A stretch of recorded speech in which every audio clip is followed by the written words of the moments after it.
राधे राधे। प्रणाम सभी को। वसुदेव सुतं देवं कंसचाणूरमर्दनं देवकी परमानंदं कृष्णं वंदे जगद्गुरुं। श्री कृष्णं वंदे जगद्गुरुं।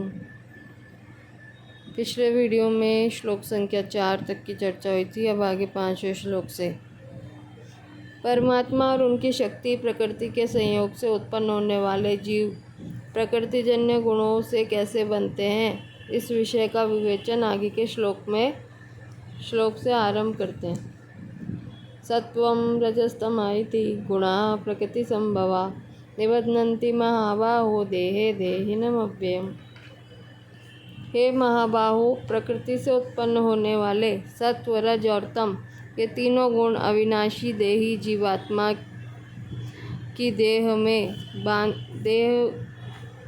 अविनाशी देही को देह में बांध देते हैं। व्याख्या। सत्वम रजस्तम इति गुणा प्रकृति संभवा। तीसरे और चौथे श्लोक में जिस मूल प्रकृति को महत ब्रह्म नाम से कहा है, उसी मूल प्रकृति से सत्व रज और तम ये तीनों गुण पैदा होते हैं। यहाँ इति पद का तात्पर्य है कि इन तीनों गुणों से अनंत सृष्टियाँ पैदा होती हैं तथा तीनों गुणों के तारतम्य से प्राणियों के अनेक भेद हो जाते हैं। पर गुण न 2 होते हैं, न 4 होते हैं, प्रत्युत 3 ही होते हैं। निबध्नन्ति महाबाहो देहे देहिनमव्ययम्। ये तीनों गुण अविनाशी देही को देह में बांध देते हैं। वास्तव में देखा जाए तो ये तीनों गुण अपनी तरफ से किसी को भी नहीं बांधते, प्रत्युत यह पुरुष ही उन गुणों के साथ संबंध जोड़कर बन जाता है। तात्पर्य है कि गुणों के कार्य, पदार्थ, धन, परिवार, शरीर, स्वभाव, वृत्तियाँ, परिस्थितियाँ, क्रियाएं आदि को अपना मान लेने से यह जीव स्वयं अविनाशी होता हुआ भी बन जाता है। विनाशी पदार्थ, धन आदि के वश में हो जाता है। सर्वथा स्वतंत्र होता हुआ भी पराधीन हो जाता है। जैसे मनुष्य जिस धन को अपना मानता है, उस धन के घटने बढ़ने से स्वयं पर असर पड़ता है। जिन व्यक्तियों को अपना मानता है, उनके जन्मने मरने से स्वयं पर असर पड़ता है। जिस शरीर को अपना मानता है, उसके घटने बढ़ने से स्वयं पर असर पड़ता है। यही गुणों का अविनाशी देही को बांधना है। यह बड़े आश्चर्य की बात है कि यह देही स्वयं अविनाशी रूप से ज्यों का त्यों रहता हुआ भी गुणों की वृत्तियों के अधीन होकर स्वयं सात्विक, राजस और तामस बन जाता है। गोस्वामी तुलसीदास जी कहते हैं, ईश्वर अंश जीव अविनाशी चेतन नमन सहज सुखराशि। जीव का यह अविनाशी स्वरूप वास्तव में कभी भी गुणों से नहीं बनता, परंतु जब वह विनाशी देव को मैं, मेरा और मेरे लिए मान लेता है, तब वह अपनी मान्यता के कारण गुणों से बन जाता है और उसकी परमात्मा तत्व की प्राप्ति में कठिनता प्रतीत होती है।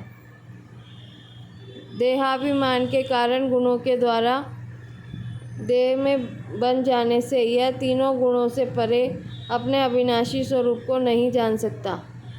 गुणों से देह में बन जाने पर भी जीव का जो वास्तविक अविनाशी स्वरूप है, वह ज्यों का त्यों ही रहता है, जिसका लक्ष्य भगवान ने यहाँ अव्ययम पद से कराया है। यहाँ देहिनम पद का तात्पर्य है कि देह में तादात्म्य, ममता और कामना होने से ही तीनों गुण इस पुरुष को देह में बांधते हैं। यदि देह में तादात्म्य, ममता और कामना न हो तो फिर यह परमात्म स्वरूप ही है। विशेष बात, शरीर के साथ जीव 2 तरह से अपना संबंध जोड़ता है।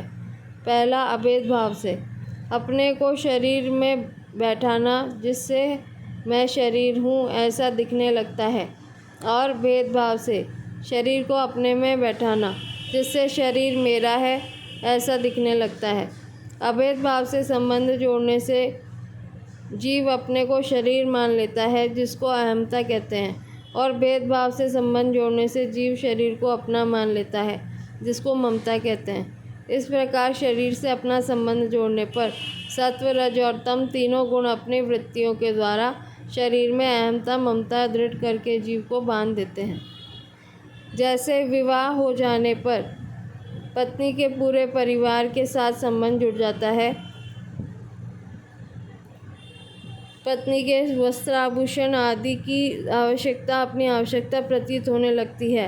ऐसे ही शरीर के साथ मैं मेरे का संबंध हो जाने पर जीव का पूरे संसार के साथ संबंध जुड़ जाता है और शरीर निर्वाह की वस्तुओं को वह अपनी आवश्यकता मानने लग जाता है। अनित्य शरीर से संबंध मानने के कारण वह अनित्य शरीर को नित्य रखने की इच्छा करने लगता है, क्योंकि वह स्वयं नित्य है। शरीर के साथ संबंध मानने के कारण ही उसको मरने का भय लगने लगता है, क्योंकि शरीर मरने वाला है। यदि शरीर से संबंध न रहे तो फिर न तो नित्य बने रहने की इच्छा होगी और न मरने का भय होगा।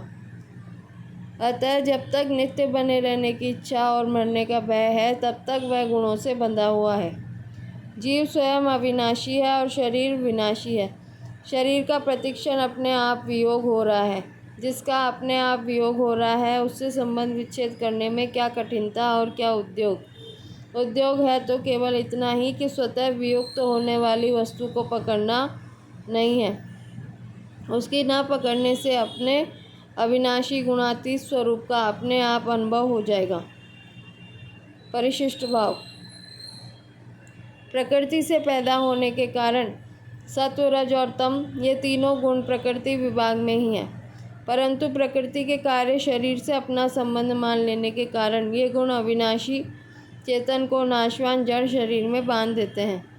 अर्थात मैं शरीर हूँ और शरीर मेरा है, ऐसा देहाभिमान पैदा कर देते हैं। तात्पर्य है कि सभी विकार प्रकृति के संबंध से पैदा होते हैं। सत्ता मात्र स्वरूप में कोई भी विकार नहीं है। असंगो यम पुरुष देहेस्मिन् पुरुषः परः।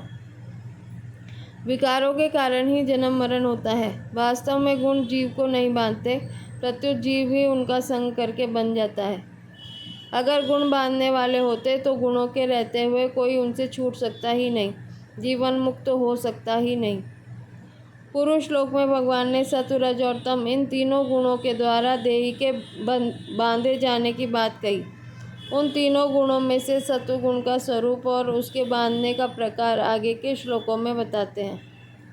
तत्र सत्वं निर्मलत्वात् प्रकाशकमनामयम् सुख संगेन बध्नाति ज्ञान संगेन चानघ।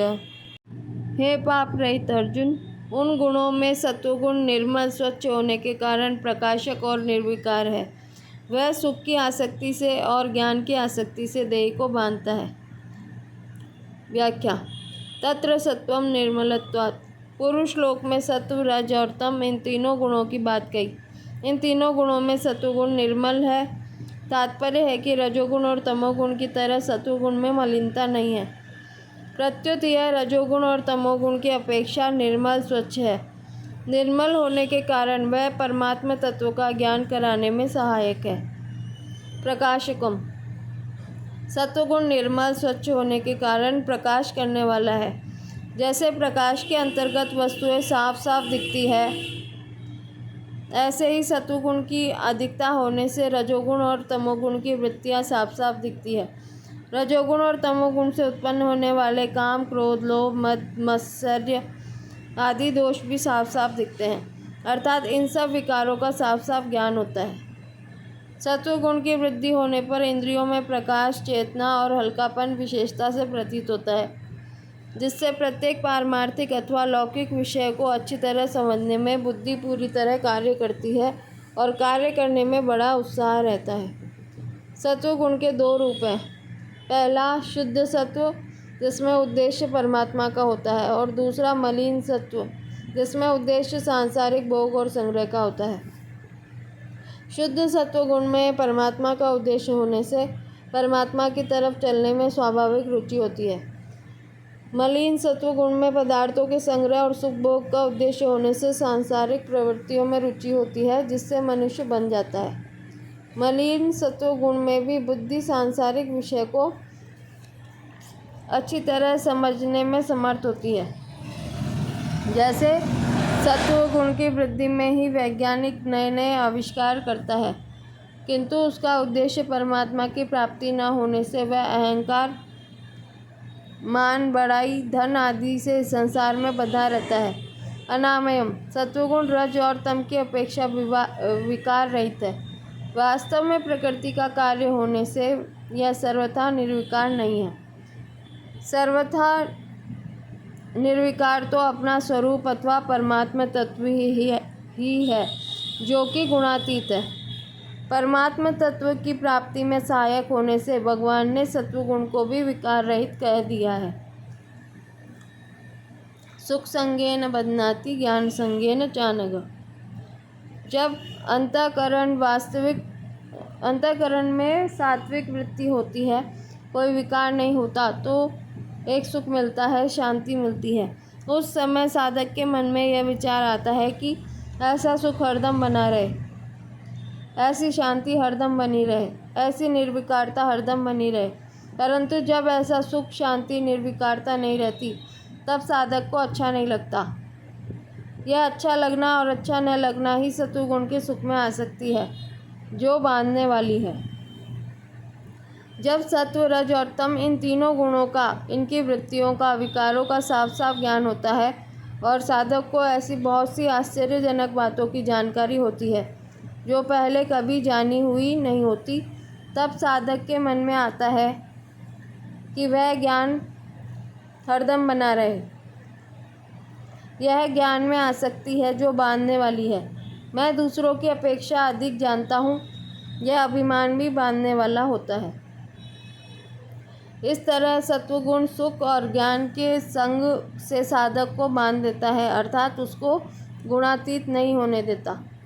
यह संग ही रजोगुण है जो बांधने वाला है। यदि साधक सुख और ज्ञान का संग न करे तो सत्वगुण उसको बांधता नहीं, प्रत्युत उसको गुणातीत कर देता है। तात्पर्य है कि यदि संग न हो तो साधक सत्वगुण से भी ऊंचा उठ जाता है और अपने गुणातीत स्वरूप का अनुभव कर लेता है। सत्वगुण से सुख और ज्ञान होने पर साधक को यह सावधानी रखनी चाहिए कि यह सुख और ज्ञान मेरा लक्ष्य नहीं है, ये मेरे भोग्य नहीं है, ये तो लक्ष्य की प्राप्ति में कारण है। मेरे को तो उस लक्ष्य को प्राप्त करना है जो इस सुख और ज्ञान को भी प्रकाशित करने वाला है। सुख, ज्ञान आदि सभी सत्वगुण की वृत्तियां हैं। ये कभी घटती हैं, कभी बढ़ती हैं, कभी आती हैं, कभी जाती हैं, परंतु अपना स्वरूप निरंतर एक रस रहता है, उसमें कभी घटबढ़ नहीं होती। अतः साधक को सत्वगुण की वृत्तियों से सदा तटस्थ, उदासीन रहना चाहिए, उनका उपभोग नहीं करना चाहिए। इससे वह सुख और ज्ञान की आसक्ति में फंसेगा नहीं। अगर साधक सत्वगुण से होने वाले सुख और ज्ञान का संग न करे तो उसको शीघ्र ही परमात्मा प्राप्ति हो जाती है। परंतु अगर वह इनके संग का त्याग न करे तो परमात्मा प्राप्ति का लक्ष्य होने से समय पाकर उसकी इस सुख और ज्ञान से स्वतः अरुचि हो जाती है और वह परमात्मा प्राप्ति कर लेता है। परिशिष्ट भाव। यहाँ भगवान ने सत्वगुण को अनामय बताया है। यह सत्वगुण की विलक्षणता है, कारण कि सत्वगुण गुणातीत होने के बहुत नज़दीक है। यद्यपि सत्वगुण निर्विकार है, पर संग के कारण वह विकारी हो जाता है। सुख संगेन बध्नाति ज्ञान संगेन चानघ। क्योंकि संग रजोगुण का स्वरूप है। रजो रागात्मकम विद्धि। सुख और ज्ञान बाधक नहीं है, प्रत्युत उनका संग बाधक है। संग है उनको अपना मान लेना। वास्तव में सत्वगुण अपना है ही नहीं, वह तो प्रकृति का है। मनुष्य में रजोगुण की मुख्यता रहती है। रजसी प्रलयम गत्वा कर्म संगेषु जायते मध्य तिष्ठन्ति राजसा। अतः जब तक संग रहता है तब तक मुक्ति नहीं होती, क्योंकि स्वरूप असंग है। भगवान ने सत्वगुण को भी अनामय कहा है और परम पद को भी अनामय कहा है। पदम गच्छन्ते नामयम्। इससे यह समझना चाहिए कि सत्वगुण तो सापेक्ष अनामय है और परम पद निरपेक्ष अनामय है। तीनों गुण प्रकृति जन्य होते हुए भी रजोगुण तृष्णा तथा आसक्ति से पैदा होने वाला और तमोगुण अज्ञान से पैदा होने वाला है, परंतु सत्वगुण केवल प्रकृति जन्य है। तात्पर्य है कि सत्वगुण प्रकृति जन्य तो है, पर किसी विकार से जन्य नहीं है, इसलिए इसको अनामय कहा गया है। सात्विक सुख और सात्विक ज्ञान भी स्वयं के नहीं है, प्रत्युत प्रकृतिजन्य होने से पर के हैं, अर्थात पराधीन हैं। इनमें पराधीनता का सुख है, अपने स्वरूप का सुख नहीं है। सात्विक ज्ञान और तत्व ज्ञान में अंतर। सात्विक ज्ञान में तो मैं ज्ञानी हूँ यह संग है, पर तत्व ज्ञान सर्वथा असंग है, अर्थात तत्व ज्ञान होने पर ज्ञान रहता है, पर मैं ज्ञानी हूँ यह नहीं रहता। सात्विक ज्ञान में दृष्टा रहता है और अपने में विशेषता का भान होता है, परंतु तत्व ज्ञान में कोई दृष्टा नहीं रहता और अपने में कोई कमी भी नहीं रहती तथा विशेषता का भान भी नहीं होता, क्योंकि व्यक्तित्व नहीं रहता। अपने में विशेषता का अनुभव होना ही संग है। विशेषता का अनुभव मैं ज्ञानी हूँ ऐसा स्वीकार करने से होता है। तत्वज्ञान होने पर निजानंद का अनुभव होता है। 13वें अध्याय के 27वें श्लोक में सात्विक ज्ञान का और 28वें श्लोक में तत्व ज्ञान का वर्णन हुआ है। इससे आगे के श्लोकों की चर्चा कल करेंगे। राधे राधे।